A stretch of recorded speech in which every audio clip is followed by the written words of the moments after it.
Yo soy Eduardo, but you can call me Lalo. But you can call me Lalo. But you can call me Lalo. But you can call me Lalo. This is the moment Better Call Saul died.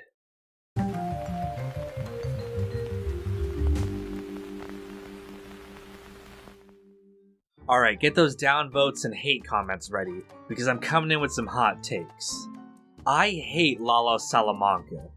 I think he is the worst part of Better Call Saul, and the storyline revolving around him is so bad that I have a hard time watching the final season because of it.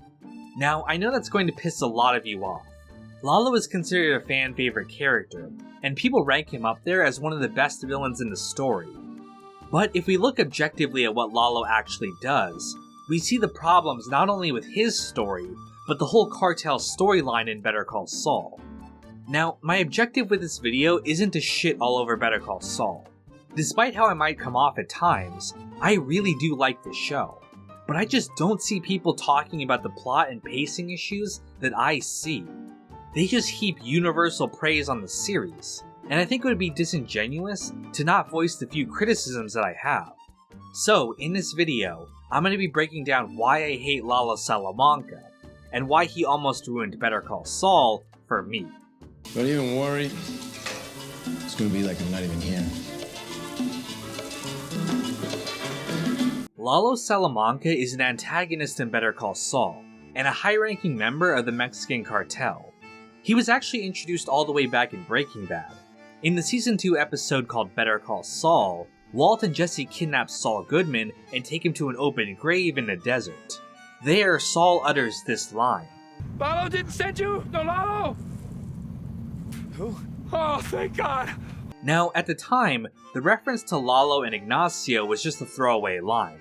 It was just an interesting thing for Saul to say, and it hinted that he had dealt with the cartel and other dangerous people in the past. However, when it came time to write the prequel show Better Call Saul, they used this line as the basis for designing the cartel storyline. Lalo is introduced in Season 4, and the show establishes that he's actually a member of the Salamanca family, the main cartel antagonist throughout the series. He's characterized uniquely compared to his family. Unlike Tuco, who's crazy, and the twins who are silently murderous, Lalo is charming, putting on a friendly front. Despite this, he is absolutely capable of cold-blooded murder. We also see that he's the most clever member of the family, being able to strategize and see through other people's deceptions. In Better Call Saul, his storyline revolves around his family's rivalry with Gustavo Fring. Lalo knows that Gus hates his uncle Hector, and realizes that Gus must have been planning something. He begins investigating Gus's activities, which puts a strain on his plans to build a meth super lab. Gus then arranges for Lalo to be arrested for his murder of an innocent civilian. Lalo hires Jimmy to be his lawyer, and has him retrieve his $7 million for bail money. While driving through the desert, he's ambushed by rival members of the cartel, who want to stop Lalo from getting out. Jimmy is saved by Mike, and after getting back to civilization, they clean up the mess so that Lalo doesn't suspect anything.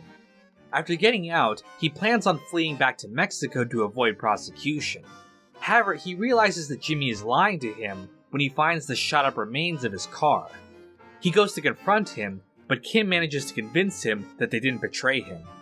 Lalo then goes back to Mexico with Ignacio, his right-hand man. However, Ignacio is secretly working for Gus, who is threatening his father to keep him in line.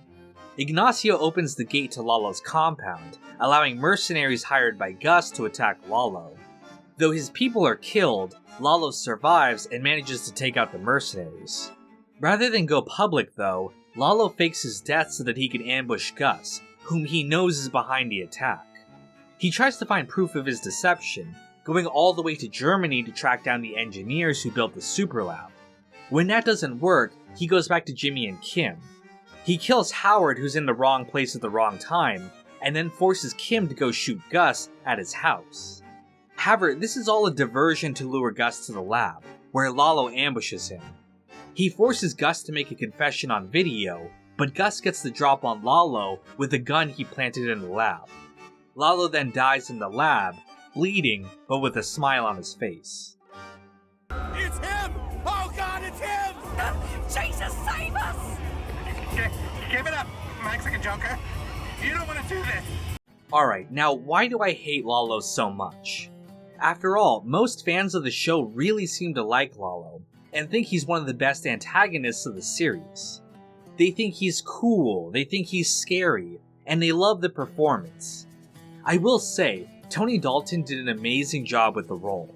He's obviously an incredible actor, and the problems that I have with Lalo have nothing to do with his performance. No, the reason that I hate Lalo is that he's almost completely useless to the story. Lalo is an antagonist, and his role in the show is to be a threat for the other characters. He does have a part to play in Jimmy's story of corruption and how he became involved with dangerous criminals. The whole friend of the cartel bit that they got from that line in Breaking Bad. They also really do hit that Lalo's actions left psychological damage to Jimmy, and is the catalyst for why he and Kim had to break up. It was that fucking Lalo Salamanca! That psychopath came back from the dead and he walked through that door. He did this, not us, him! However, the majority of Lalo's storyline is not focused on Jimmy, but instead on his rivalry with Gus. And this rivalry just does not work to create tension. Because of Breaking Bad, we know that Lalo does not kill Gus. We know that he doesn't even succeed in exposing him, as Gus still has a relationship with the cartel at the start of the show. So when we see Lalo trying to go up against Gus, there's zero tension because we know that he fails. This is a problem with the entire cartel storyline. They wanted to make a more action-heavy storyline for Better Call Saul, similar to what we see in Breaking Bad.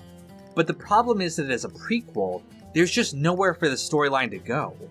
It lacks the tension that Breaking Bad has, because all of the main characters of the cartel storyline already have their fates established. The show doesn't introduce any new original characters for Gus to work with, just the crew we already see in Breaking Bad. So again, there's not even a threat that Lalo will kill one of the side characters we've come to love. I mean, the only original character that Gus interacts with is Lyle, and in fact, if Lalo had killed Lyle, it would have created an emotional impact, much more so than Howard, whom Lalo had absolutely zero connection with. It would also explain why he wasn't in Breaking Bad, and given how much Gus values his employees, it would have really hurt him to have his assistant manager killed. Those men outside are my trusted employees. It would have also made much more sense for Lalo to have killed Ignacio. Nacho worked with Lalo for multiple seasons, and the two developed something of a friendship, or at least as much as two people in the cartel could. The betrayal of that friendship could have been an interesting character moment if Lalo ever confronted him about it. But there's no payoff to Nacho betraying Lalo. They never interact again, and it's a big missed opportunity to actually have a real impact with Lalo's character. It's not even like with Jimmy where there's an emotional consequence to his actions. Neither Gus nor Mike are changed at all from their encounter with him. I've seen people argue that Lalo made Gus more cautious with his plans, or he made Gus realize that he can't have people in his life because they would be at risk, and that's why he didn't get with David, the wine guy, in his final scene.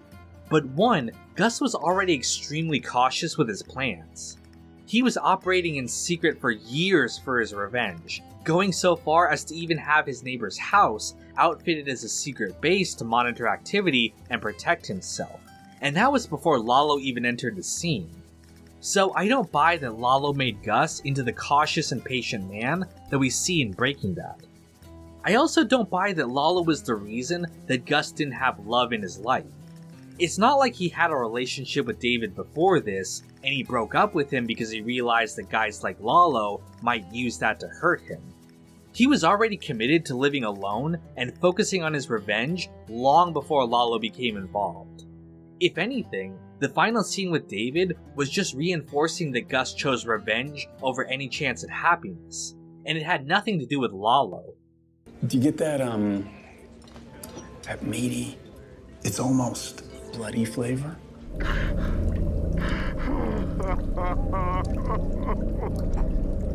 I understand blood for blood.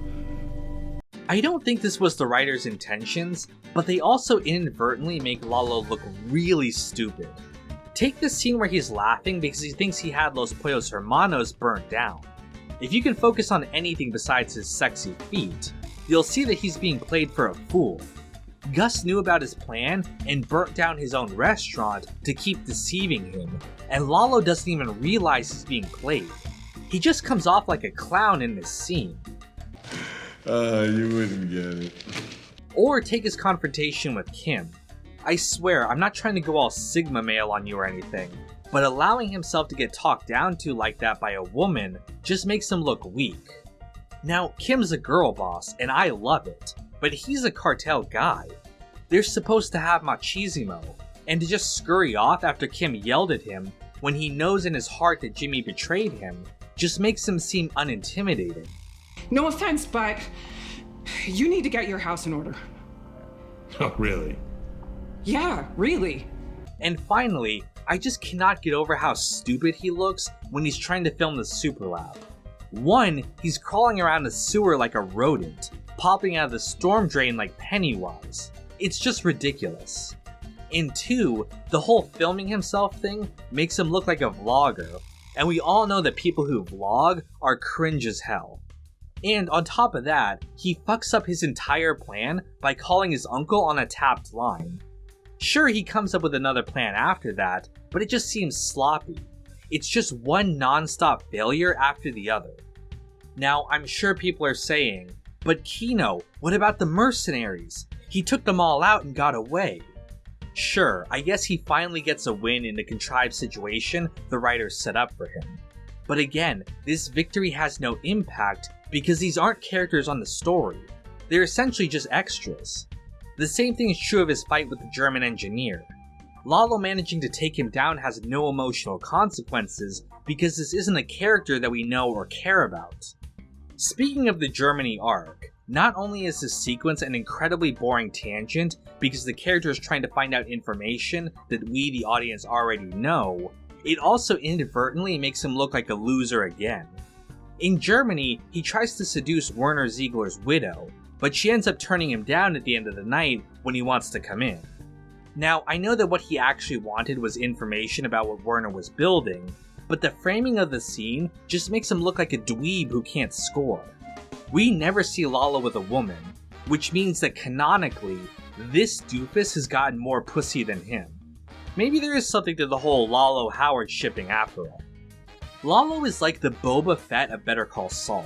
People like him because he seems cool on the surface, but he actually fails at everything he tries to accomplish. That's not a good way to set up a villain if you want him to actually be intimidating or to have actual consequences for the series. Now, I know it must sound like I have some kind of personal vendetta against Lalo, and that I'm looking for anything I can to make him look bad. To many viewers, stuff like this probably doesn't matter. They're just along for the ride and enjoying the show. Lalo in particular just really gets under my skin, because he represents where the show lost focus. Before his introduction, the series was much more heavily focused on Jimmy's character development, and while they did continue to do that, the whole cartel storyline just felt like a distraction from that, and a chance to do more Breaking Bad fan service. Originally, Vince Gilligan did not want to include Lalo, saying that they didn't need to answer every single question left open for Breaking Bad. However, Vince took a step back from the show after season 3, and Peter Gould took the leadership moving forward. He was much more insistent that they include details from Breaking Bad, which is how we ended up with Lalo and the cartel storyline in later seasons. I don't think Peter Gould is a bad writer, but I do think that the show became more referential and less original under his watch than when Vince had the lead. And that's really the reason why I made this video. I don't like making negative content. I much prefer to talk about the aspects of the show that I love. But for Better Call Saul in particular, I feel like not enough people discuss the flaws of the show. The series is incredible, don't get me wrong, but it has flaws, and those flaws should be discussed if we're going to truly appreciate the show for what it is. The final season is very poorly paced, being too long in parts and rushed in others. And I blame Lalo and the cartel storyline for that pacing. Which is why, for me, Lalo is the worst part of Better Call Saul, both because of his character and for what he represents. But that's just my opinion.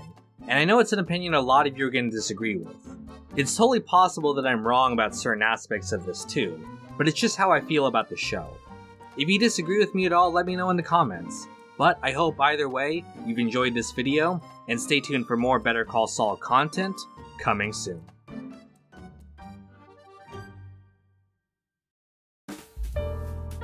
Yo soy Kinardo, but you can call me Kino. Obscure Racing Media, Daz J-Kit, Sam Cedarland, Celery Man, Jenna Marie Johnson, Brad Smith Studios, Uncle Mike, Matt Joyce, Countess von Zarevich, and Luke P.